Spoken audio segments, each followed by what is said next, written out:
termes d'emploi, il faut dire par exemple que nous, dans le bâtiment, on représente en France 62% du marché, donc 1 million d'actifs.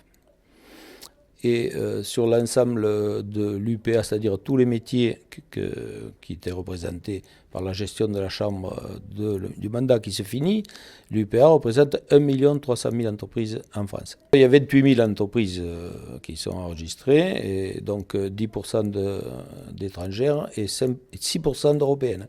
Aujourd'hui, qui sont des gens qui donc cotisent dans le système social français. Ce qui n'est pas le cas de l'ensemble du marché où on est concurrencé déloyalement. La Chambre des métiers est le cadre naturel pour l'épanouissement et le développement de l'artisanat. Sans Chambre des métiers, on aura du mal à mettre en place toutes les actions qui sont menées, que ce soit les labels et les prix qui sont donnés, comme Artinova. Cette Chambre des métiers, naturellement, est un beau bâtiment qui, quand même, a été l'objet de ce projet du mandat qui vient de finir.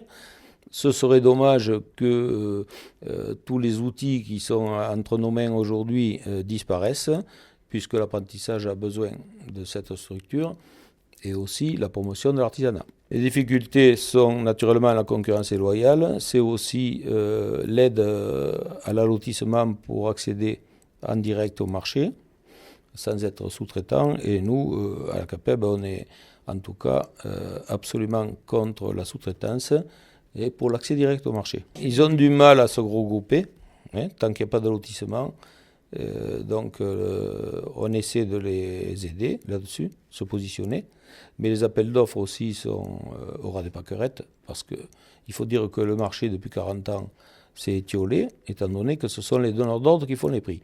Donc c'est sûr que l'artisanat se voit mal actuellement dans ce marché-là, puisque les marges sont très faibles.